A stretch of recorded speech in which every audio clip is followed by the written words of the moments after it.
badaha waxa ka taliya ugaadhsada awood badan oo aan cidna ka cabsanin. waa makhluuq awood leh inuu dhinaca kale u rogo libaaxbadeedka weyn Great White Shark dilana nibiriga weyn dhowaanahana bilaabay inuu qorqoomiyo ama dejiyo doonyaha waaweyn ee xeebaha Yurub mara. laakiinse waxa la yaab kale ayaa ah inaan abad la diiwaan gelin hal dhacdo oo makhluuqani bini'aadamku ugaadhsaday ama uu ku cunay iyagoo badda ku jira. maxay tahay sababta makhluuqaasi intaasi leeg ee sida fudud nuu burburin karaa uu haddana u go'aansaday inuu bini'aadamka gebi ahaanba ka saaro liiska ay ugaadhsadaan? xaqiiqada kama dambaysta ee ka dambaysa dhaqanka nin la yaab kale waxay bedeli doontaa qaabka aad u aragto badaha caalamka weliga.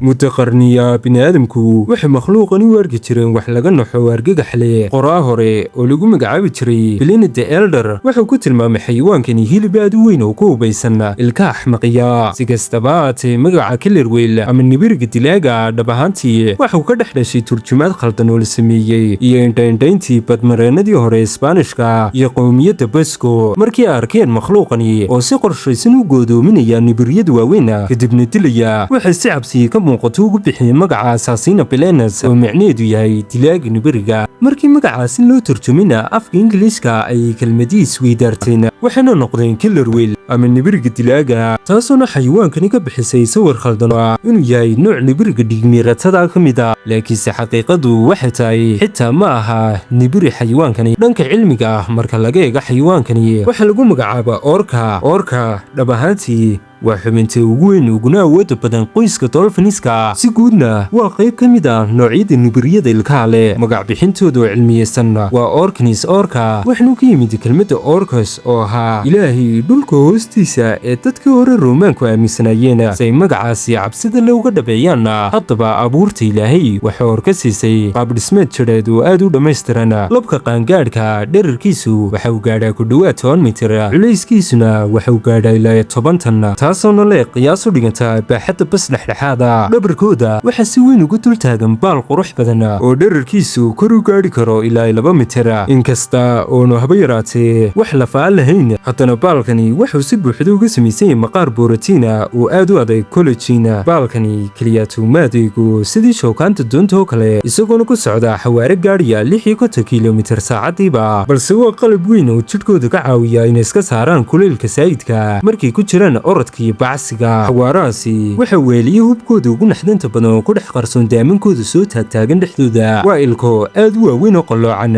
dherarkooduna gaadhayo qiyaastii midkiiba 10 sentimitir, kuwaasoona dhinaca gudaha u qalloocan iskuguna xidhan sidii dabin bir oo kale. awoodda qaniyadoodu waxay si buuxda u burburin kartaa lafaha ugu adag ee ugaadhooda, taasoona ka dhigaysa makhluuqa ugu awoodda badan ee aan lahayn wax cadow oo dabiiciya. markaad eegto baaxaddaas iyo awoodda xaddhaafka waxaa laga yaabaa inaad isweydiiso maxay u leeyihiin midabka madowga iyo caddaanka ee sida fudud isha u soo jiidanaya ee sida dhibta yar loo arki karo. xaqiiqadu waxay tahay isku dhafka midabkani waa xeeladda ugu sarraysa indhasircaadka iyo dhuumashada. deegaanka badda ee dhinaca aragtidu aysan wanaagsanayn midabkani waxau abuuraa khiyaamo indheed oo aad u xeel dheer. marka ugaadha kor maraysa ay hoos u soo eegto dhabarka madow ee orka waxuu si quman ugu dhex lumaa mugdiga gunta hoose badda. taas beddelkeedana haddii ugaadha hoos joogta ay kor u soo eegto caloosha cad ee orka waxay si buuxda ugu dhexlumaysaa dhalaalka qoraxda ee dusha sare ee biyaha ka muuqda. intaasi waxaa dheer baraha cadcad waxay u adeegaan inay kala qaybiyaan xariiqyada dhabta ee qaabka jidhkoodu u samaysan yahay, taasoona ugaadha ku adkaysa inay qiyaasaan baaxadda rasmiga ee makhluuqani iyo jihada u soo socdo ilaa iyo xaaladdu ay faraha ka baxdo oo ay dhaafto intii ay goorigoor ahayd. inkasta oo ay sidaasi tahay haddana mararka qaarkood dabeecaddu waxay soo saartaa mucjisooyin dhif iyo naadir ah. sanadkii 2012 saynis yahano ku sugnaa xeebaha Ruushka ayaa diiwaangeliyey orka oo u bixiyeen magaca iceberg oo ahaa orka laba oo qaangaadha kaasoona lahaa isbeddel dhinaca hidde-sidaha oo dhif iyo naadir ah, kaasoona ka dhigay mid gebi ahaanba cad una eeg buur barafa oo biyaha dhex wareegaysa. si kasta oo midabkoodu u kala duwan yahay haddana qaab dhismeedka jidhkoodu waxa uu adeegaa hal ujeedo muhiima, taasoona inay u saamaxaan inay la qabsadaan oo uga ugaadhsadaan kasta oo dunida ku taala marka bini'aadamka laga reebo ma jiro xayawaan kale oo naaslaya oo dunida guudkeeda saaran oo qabsaday dhul baaxadtiisu intaasi leegtahay waa noolo si dhaba dunida ugu baahsan waxaanad ku dhex arki kartaa biyaha barafka ee antarctica adigoona sidoo kale ku dhex arki karaa biyaha kulul ee coral reefs ee xeebaha Hawaii iyo xitaa waxaad ku dhex arki kartaa iyagoo dhex mushaaxaya xeebaha jasiiradda carabta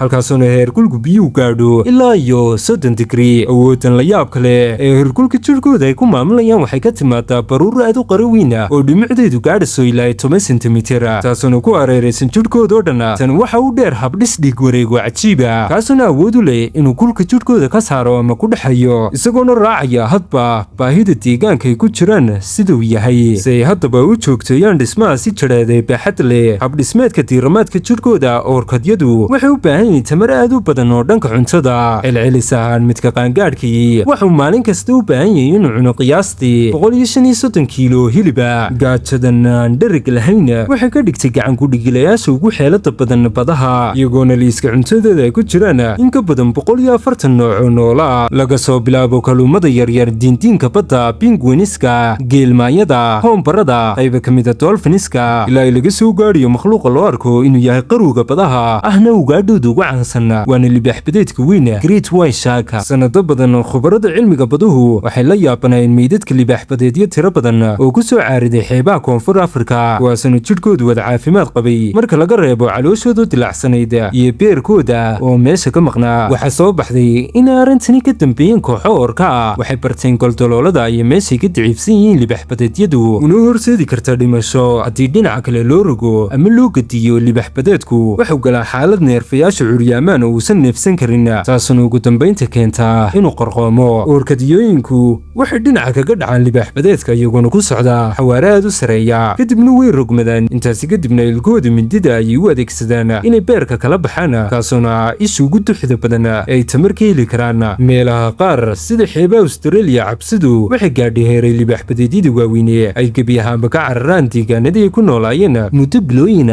isla marka ay dareemaan in orkadiyooyinku ay ku soo dhawaadeen laakiinse markhaatiga ugu naxdinta badan ee muujinaya khatarta ay leeyihiin orkadiyooyinku ayaa awoodda u leeyihiin inay dilaan libiriga buluuga ee loo yaqaano blue whale oo ah noolaha ugu weyn ee abid dunida soo maray muddo 10 sano ka hor tani waxay ahayd wax la malaysan jiray hase yeeshee sanadihii 2019 ilaa laga soo gaadhiyay 2021 gacanka Beremer ee ku yaala galbeedka Australia saynisyahanadu waxay dhooda ku arkeen muuqaalana ka duubteen kooxo orka oo si habaysan ugu weeraray nibiriga buluuga ee qaangaadhka waxay isku abeeyeen ama isku abaabuleen sidii cutub ciidan oo si heer sare u tababaran kuwooda ugu xoog badan ayaa dulta baalanaya daloolku ka neefsada nibirigu say naqaska ugu dhajiyaan hawadana ugu diidaan inuu qaato uu dibadda u soo baxo halka kuwa kalena ay dhinacyada ka qanqaniinayaan iyagoona si gaaran u beegsanaya carabkiisa arrintani waxay si rasmi u xaqiijisay wixii muddada dheer laga shakisanaa wahayd in orkadiyooyinku aysan lahayn wax hadeeya oo ay kaga joogsadaan ama kaga baqaan baaxad kasta oo uu leeyahay ugaadhoodu hase yeeshee ma ahan muruq iyo xoog keliya waxa orkadyada ka dhigay boqorka badaha ee waa caqligooda ugaadhsi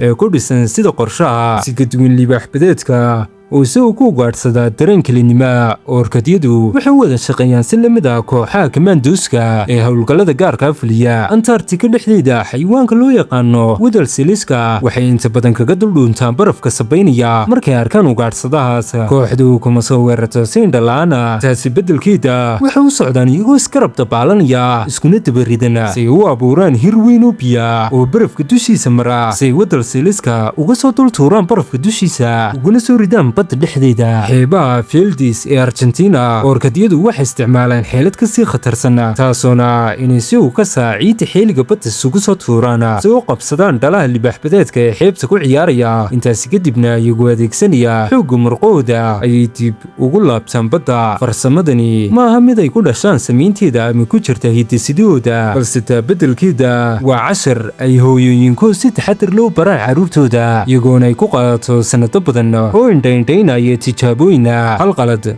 oo ay xilliga badda ku galaana waxay horseedi karaan inay ciidda ku xanibnaan sidaasina ay ku waayaan noloshooda garaadkooda ugaadhsiiyey xitaa waxa uu loo hormaray waayaha cusub ee casriga badda beerin iyo gacanka alaska kooxaha orkadyadu waxay barteen inay kalluunka si toosa uga xadaan xadhkaha maraakiibta waaweyn ee kalluumaysigu ku daadinayaan badaha waxaa la yaab kale ayaa inayna u baahnayn xitaa inay indhooga adeegsadaan markay ku jiraan mugdiga hoose badda dhexdeeda waxay adeegsadaan maqalkooda si ay u dhegaystaan guuxa mashiinada maraakiibta ee xadhkaha soo jiidaya isla markaa uu mashiinkaasi shaqo bilaabana xataa hadday u jiraan kilomitiro badan kooxdu waxay garanayaan in cunto diyaarsan kor loo soo jiidayo markaasi ayayna soo yaacayaan iyagoona hilibka ka dafaya kalluumaysatada oo indhahoodu shan yihiin la qabsashada joogtada iyo kartida ay wax cusub ku baranayaan waxay caddaynaysaa inaysan orkadyadu u ugaadhsan qaab dabiiciya oo hore ugu dhex abuurnaa balse ay u fikiraan si xeeladaysan si u maareeyaan xirfadaha nololeed ee heerka sare ah waxay u baahan yihiin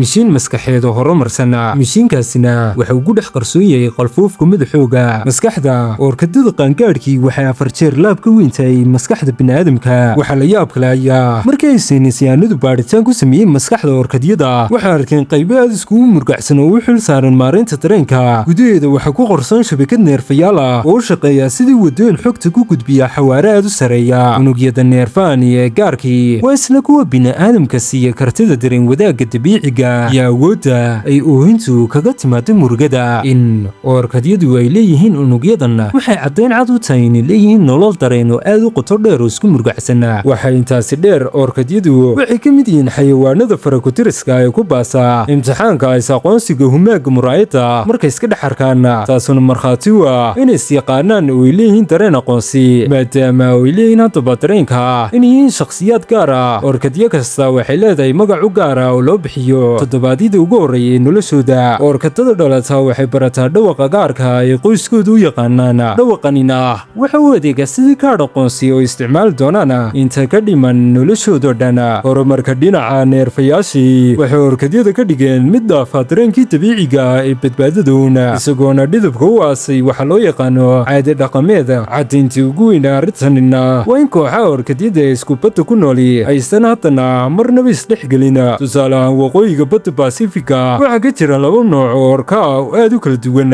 kuwa deegaan joogta resident oo cuna kalluunka loo yaqaano solmonko quryaata iyo kuwa socota oo reeguuraaya transient oo ugaadhsada naasleyda badda quryaata inkasta oo isku bad degan yihiin haddana marnaba isma dhex galaan ismana guursadaan waxayna ku kala hadlaan lahjado gebi ahaanba kala duwan hadalka kooxda deegaan joogta looma fahmi karo sida kuwa socotada iyaga dhexdooduna waxay isku yihiin sida qof af Soomaali ku hadlay oo kale oo isku dayaya inuu la hadlo qof aan kelmadna ka aqoonin habnololeedka xagga cuntada iyo luuqadda ma aha mid la socda hidde-sidayaashooda iyo dhiigooda ee waa mid jiilba jiilka ka dambeeya u sii gudbinayo iyagoona u sii dhex marinaya isbarida iyo ku dayasho taasi ayaana qeexida rasmiga ee laga wado dhaqan ama culture garaadkooda bulsho waxa uu si joogta u cajabiyaa aqoon-yahanada sayniska muddo 10 sana cilmi baarayaashu waxay u kuurgali jireen dhaqamo ciyaareed la yaab leh oo makhluuqani sameeyo oo dhexdiisa ka jira orkadyadu waxay si u kasaa u dhex dabaashaan kaymaha geedaha badda hoosteeda ku yaala iyagoona soo goosta geedo dhowr mitir ah kadibna si taxadir leh jidhkooda ugu duuduuba kuna xoqa baalaha dhabarka iyo kuwa dhinacyada markii hore waxaa loo istiinay tahay qaab ay isaga saarayaan duulinada jidhkooda ku dhiga laakiinse markii dambe waxaa la ogaaday inay tahay madadaalo iyo ciyaar waxay kicisaa dareenkooda iyo shucuurtooda waana ciyaar bulsheed oo heer sare ah oo ay xubnuhu iska bartaan hase yeeshee barashada iyo isku gudbinta dhaqamadani ma ahan oo keliya ta wax isaga yimiday si bilaa qorsha xubin kasta wayna raacdaan nidaamka la dambeyn oo aad u adega dhaqanka orkadyadu ma jiri lahayn hadduusan jirin dhismo bulsho oo adag oo salwa kooxo badan gaar ahaana kuwa deegaan joogta nidaamkooda bulsho waxa uu ku dhisan yahay hoggaanka hooyooyinka matriyaarkii qoys kasta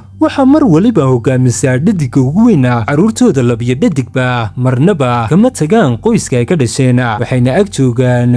hooyooyinkooda noloshoodao dhan nidaamkani hoggaanka hooyooyinku waxaa ku dhex qarsoon mid ka mid ah siraha ugu waaweyn ee taranka waana waxa loo yaqaano dhalmadayska monobos dunidoo dhan xayawaano aad u yar ayaa lagu yaqaanay inay maraan marxaladaha dhalmadayska waxaana ka mid ah sida bini'aadamka daayeerka jambisiga loo yaqaano iyo weliba qaar ka mida nibiryada ilkaha leh sida oorkada. sida uu dhigayo sharciga dabiiciga ee badbaadada tarantu, noolihii aan wakhti cayiman markuu gaadho aan sii tarmi karin aragtiya waxaa la dhihi karaa waxuu ku dhow yahay inuu dabargo oo uu meesha ka baxo. hase yeeshee oorkadyada dhadiga ee joojiya dhalmadu qiyaastii markii 40 sano gaadhaan waxay sii noolaadaan haddaysan dhiman 30 ilaa 40 sano oo dheeraada. tusaale weyn oo arrintani ahna waxa uu ah hooyadii oorkadyada ahayd ee loo yaqaanay Granny oo ahayd mid ka mid ah noolayaasha ugu cimriga dheer ee taariikhda badaha laga diiwaangeliyo, iyadoona la qiyaasay inay gaadhay ku dhowaad 80 sano. waxay tani macnaheedu tahay inay nolosheeda kala badhkeed ku bixisay hogaaminta faraceeda oo keliyata. sharaxaadda arrintanina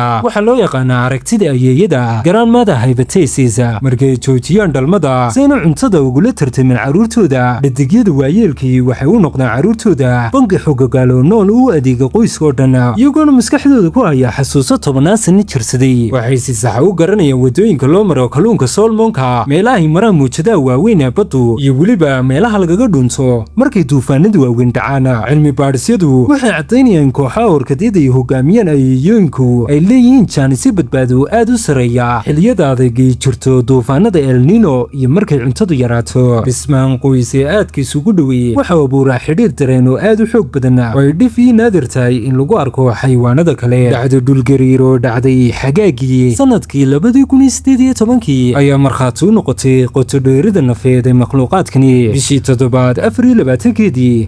2018 hooye orka oo ka tirsan kooxda deegaan joogta ee koonfureed oo la odhan jiray Tahluuqa ayaa dhashay ilmo yar oo dhadiga. nasiib darase ilmuhu waxa uu noolaayay quryatoon 30 mir oo keliyata. Tahluuqa waxay meydka ilmaheeda oo ku dhow 180 kilogram saaratay dhabarkeeda, waxaana bilowday inay la dabaalato. markasta uu meydku ka siibtaba oo quusaba, Tahluuqa hoostay u quusi jirtay iyadoona si quusa kor ugu soo riixaysa dusha sare biyaha si uu neefsado. cuntadii way ka soontay, daalkii jidhkeedana gebi ahaanba way iska dhagatirtay. waxayna gashay socod baroor diiqa oo aad u xanuun badan, kaasoona socday 17 cisho oo xidhiidha oo maalin iyo habeenba, iyadoona jartay masaafo dhan 1000 mayl oo u dhiganta qiyaastii 1600 kilomitir. intuu socday safarkani murugada leh, xubnihii kale ee qoysku waxay si dhow u hareer socdeen Tahluuqa, iyagoona marba mid uu ka caawinayay qaadista meydkii yaraa. markasta oo iyadu daashaba, caalamka oo dhan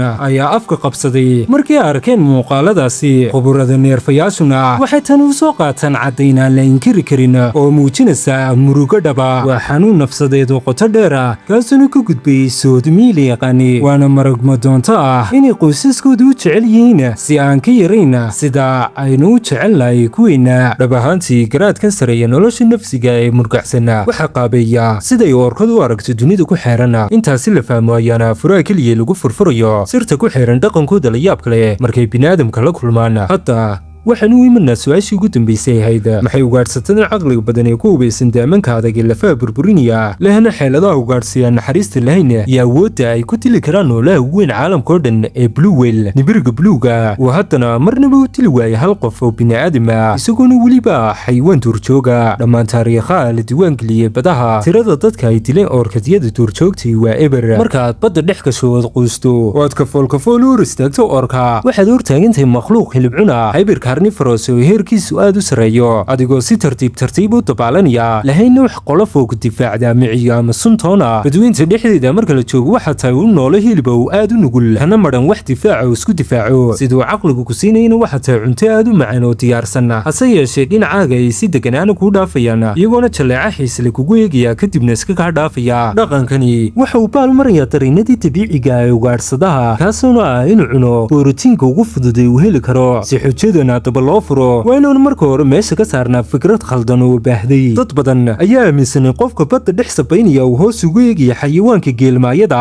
ama siilka loo yaqaano marka hoos laga soo eegayo. dhab ahaantii libaax badeedka weyn ayaa inta badan inoo qaniina si khaldan, isagoona inoo malaynaya geelmaayo. laakiinse maxay oorkatadu ugu dhici waayeen qaladkan oo kale? jawaabtu waxay ku jirtaa habdhawaaqeedkooda dabiiciga ay ku dhex leeyihiin jidhkooda, kaasoo loo yaqaano echolocation si ka duwan sida midka libaax badeedka uu araggiisu isagu xoogaa midu yahay. mawjadaha dhawaaq ee orkadyadu soo turayaan waxay awoodaan inay jidhkana ka dhex arkaan maryo aynu xidhannahay markayna arkaan marka hore mawjada dhawaqa ay u soo diraan dhinaceena kadibna markay jidhkeena ku dhacaan mawjadaha dhawaqu waxay dib ugu noqdaan oorka waxayna maskaxdooda ku celiyaan xog saxa oo ku saabsan lafeena nugul sanbabadeena iyo tan ugu muhiimsan oo baruurteena aadka u yar marka lala barbar dhigo tan geelmaayada dhawaqu waxuu maskaxdooda u gudbiyaa xog jidheed oo aan laga shakiyi karin taasuna sheegaysaa xoga makhluuqani ma laha baruurtii dabiiciga ahayd aynu u baahnayn mana aha geelmaayo hase yeeshee xitaa habdhawaaqeedka ugu horumarsan ee caalamku wuxuu leeyahay meelo uu ka dhutiyo uu iinka leeyahay blind spots halkaasuna mawjadaha isku dhexaya ay abuuraan malaayiin goobooyina ama babalisa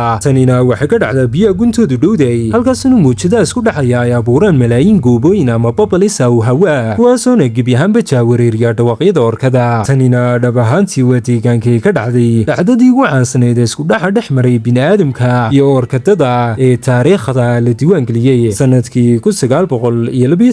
kii xeebaha california qof ku ciyaariyay looxa dabaasha seerfar ayaa dhex dabaalanayay mawjado isku dhex qasanaa oo xumbo badan maadaama ay xumbadu khalkhalisay habdhawaaqeedkii soonarka ahaa oo orka ugaadhsi ku jirtay ayaa ku khasbanayd inay araggeeda ku kalsoonaato markay aragtay hadhmadow oo dusha sare ka dul muuqda dareenkeeda ugaadhsay ayaa isla markiiba shaqeeyey way soo bootay waxaana lugta ka qabatay qofkii orkadadan oo awood u lahayd inay burburiso lafaha nibiriga waxay qofkaasi u googoyn karaysay cadcadil bidhaqsi gudahooda laakiinse isla markii ay ilkeedii taabteen hilibka ay dareentay qaab dhismeedka lafta oo ku cusub orkadadii isla markiiba way sii daysay qofkii wayna iska dabaalatay taasuna xitaa markay dareenkooda ugaadhsay ugu daran si khalad u howlgalo habdhiska neerfa ee orkadadu waxuu ahaanaya mid miir qabo oo garan kara khaladka si dhaqsiyaana u joojin kara weerarka uga soo noqon karaa haddii uu bini'aadamku uu si rasmiya uga maqan yahay liiska cuntadooda sidii baynu ku sharaxi karnaa dhacdooyinka hadda argagax ku haya yurub laga soo bilaabo xagaagii 2020 kooxaha orkaha uu marayay meel ku dhow xeebaha Spain iyo Portugal gaar ahaan gacanka Iberian Peninsula ayaa bilaabay inay si aan kala joogsi lahayn u weeraraan doonyaha shiraaca leh waxay u soo dhowaanayeen doonyaha iyagoona ku dhacaya kana qaniinaya baalka weecweeciye doonta ay ka samaysan maadada fiber galaaska ilaa ay ka jabiyaan ilaa hadda waxaa la diiwaangeliyay in ka badan 673 dhacdo iyagoona ay doonyo dhowrihina dilaaceen kadibna ay ku qorqoomeen gunta hoose badda warbaahintu waxay isla markiiba arrintani ku tilmaameen kacdoonkii dabeecadda ama fal argosia laakiinse saynisyahanada ku takhasusay dhaqanka xayawaanka baduwa ayaa ku tilmaamay hal shay oo aad u muhiim ah marka ay doonta degto dadka argagaxsanaan ay biyaha ku dhacaan kooxda orkadadii si fudud ay isaga dabaashaan hal qofna ma taabtaan bartilmaameedkooda keliya ay leeyihiin waa baalka weecweeciye doonta cilmi baadhisow waxay xaqiijiyeen in kooxdani ka kooban tahay qiyaastii 15 orka oo u badan dhalinyaro waxay samaynayaan dhab ahaantii waa challenge moodo ama caado cusub oo dhexdooda ku faaftay si la mid ah baa dhalinyarada bini'aadamka ee ku waalatay samaynta waxyaaba ay ku arkaan baraha bulshada ku faafaa ee trendinga ka noqda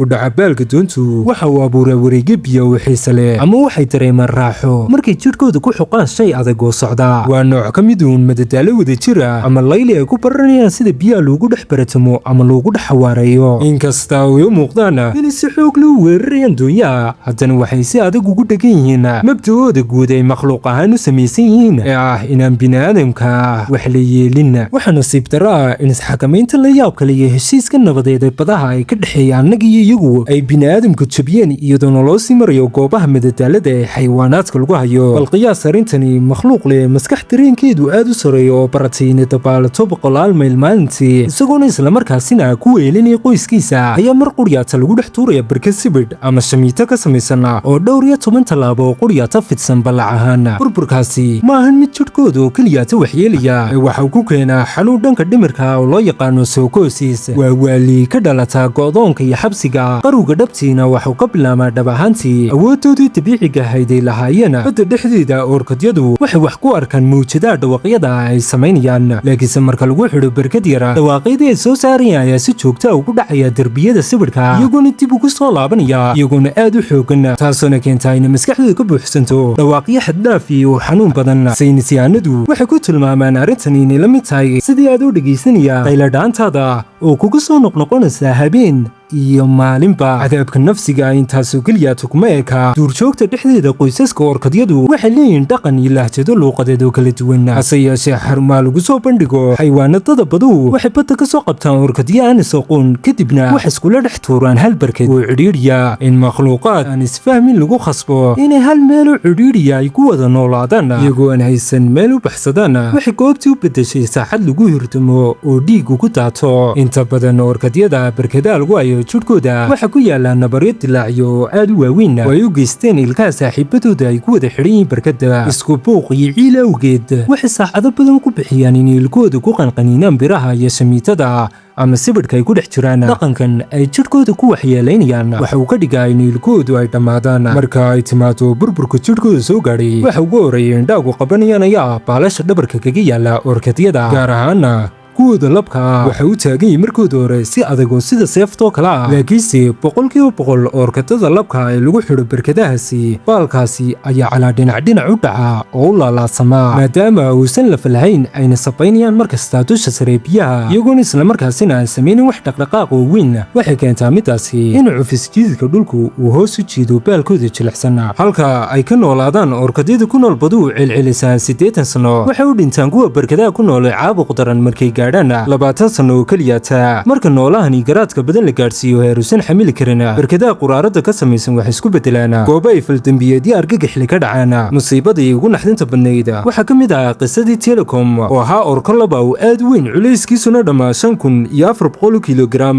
sanadkii 1983. isagoo 2 sano oo keliya jira ayaa xeebe Iceland laga soo qaaday oo laga soo qafaashay. Telecom waxaa la keenay goob lagu xanaanaya xayawaanaadka badda, halkaasoo lagu daray 2 orka oo dhediga oo aad u dagaal badnaa. muddo sanada habeen kasta wax lagu khasbi jiray inuu galo qol bira oo mugdi ka ah saqafka sare, balaciisuna waxa waa wax ka yar 6 mitir. halkaasi ayaana lagu xidhi jiray in ka badan 14 saacadood maalin kasta si looga hortago in saddexda orkadii isdhaawacaan ama isdilaan. mugdiga goodoominta iyo weliba dhaawacyada dhiigaya ayaa Telecom ka bedelay xayawaan xiisa badan oo degan, una rogay xayawaan maskaxaan u burburay oo dabiicadiisu xumaatay. intii lagu guda jiray 34 sano uu maxaabiisaanta u noolaa, Telecom waxa uu si toos ah sabab ugu noqday dhimashada 3 qof. dhibanii ugu horreeyay waxa waa nin dhintay 1991 kadib markii uu Telecom u quusiyey gunta hoose barkada, halkaasna uu ku qorqoomiyey. dhibanii labaad waxa waa sanadkii 1999 waxa meydkiisa laga helay isagoo dhabarka orkaha saaran, jidhkiisuna uu si xun u dhaawacmay. laakiinse dhacdadii ugu naxdinta badnayd waxay dhacday sanadkii 2010 intii uu socday bandhig si toos loo qabanayay. Telecom ayaa si lama filaan u qabsay tababarihiisii ugu caansanaa oo lagu magacaabi jiray Tom Burcho. waxa uu si xoog leh kula galay biyaha hoostooda oo kula quusay. weerarku waxa uu ahaa mid aad u daran, jidhkeeda ayaa si xun u dhaawacmay. Telecomna muddo dheer ayuu diidanaa inuu sii daayo meydkeeda. marka la eego siday orkadyada duurjoogtii caadi ahaantu u xakameeyeen xoogooda, waxa muhiim ah in la fahmo in dilalkii Telecom geystay aysan ahayn shilal ka dhashay ciyaar ama dabaal aan ula kac ahayn, sidoo kalena muusan ahayn weerar u gaadhsiiy oo gaajo u geystay oo ku sababtay dilalkaasi naxdinta leh. waxay ahay cadho ka dhalatay jirdil iyo cadaab nidaamsan oo muddo dheer socday. musiibada Telecom waa muraayadda ugu madoobay laga dhex arki karo dembiyada bini'aadamku laftiisu galo. orkadyadu waxay iska indhatiri karaan nuglaanteena markaynu joogno badweynta furan, laakiinse waxay isku beddelaan makhluuq naxdin leh markaynu ka soo saarno badaha kana qaadno xorriyaddooda. inkasta oo si tartiiba looga baxay xilligii madooba ee barkadaha madadaalada, orkadada duurjoogtii waxay wajahayaan khataro aad u daran oo ka jira deegaankooda dabiiciga ahaa. guuxa mishiinada waaweyn ee maraakiibta xamuulku waxa uu ku keenaa indhalaan dhinaca dhawaqa, taasoona gebyahaanba khalkhalisa habdhawaaqeedkoodii ecolocationka ahaa, kana dhigta kuwaan awoodin inay si wada jir u ugaadhsadaan isgaadhsiinna la samayn kar waayeen carruurtooda. waxay taasi ka sii daran sunta kiimikada ee badaha lagu daadiyo ay ka midka tahay sida sunta PCB-ga ayaa ku ururta baruurtooda, iyadoona gaadhay heerkii ugu sarreeyay xayawaan dunida guudkiisa saaran laga helo, taasoona wiiqasa difaaci jidhkooda keentana inay ilmahay dhalaan ka dhintaan. khataraani waxaa sii xoojinaya isbedelada cimilada iyo dhismaha biyo-xidheennada oo baabiyey kalluunkii ay cuni jireen ee Solomon, taasuna ku khasbaysaa kooxa qaar inay doortaan laba daran midkooduna inay ka tanaasulaan dhaqankoodii cuntada ee kumanaanka sano soo jiray ama inay macluul u dhintaan. dadka asalkoodu deganaa xeebaha waqooyi galbeed ee badda Baasifiga waxay si dhow u garanayaan dhacdooyinkii ka dhici jiray kumanaan sano halkaasi. qabaa'ilka ay ka midka yihiin sida luumigu uma arkaan xayawaankani xayawaan bilcaqliya, taasi beddelkeeda waxay u xushmeeyeen sidii ehelkooda oo kale oo degan hirarka badda hoostooda, taasoo muujinaysa ixtiraamka qotada dheer ay u hayaan dhaqamada kale ka duwankooda. tani waxay noo keenaysaa xujada ugu dambaysa dhanka nolosha xayawaankani. sirta ugu weyni maaha sababta ay orkadyadu uga fogaadaan inay cunaan bini'aadamka, balse waa sida ugaadhsadaan ugu khatarta badan baduhu uu ku garanayo inuu ku xakameeyo cadhadiisa iyo awooddiisa baaxadda leh, isagoona ilaashanaya hidasidiisa dhaqan, xushmaynayana heshiiska nabadeed ee birta ay nagala dhexeeya. laakiinse intay waxaasoo dhammi dhacayaan, haddana bini'aadamku waxay si joogtaa u samaynayaan gurigoodii badaha ee naga dhexeeyey. marka xigta aad dul marayso muujadaha badda dushooda, waxaad xasuusataa dhawaqa gaarka iyo maskaxa la yaab kale sida deganaanta leh u dhex mushaaxaya gunta hoose ee badda mugdiga. badbaadinta orkadyadu ma ahan uun badbaadinta hal nooco xayawaana, ee waa cashar qoto dheer oo ku saabsan xushmaynta dabeecadda, kaas oona si joogta ah inoo xasuusinaya awoodda dhabta ay leedahay isxakamayntu iyo wada noolaanshiyaha dabiicigihii.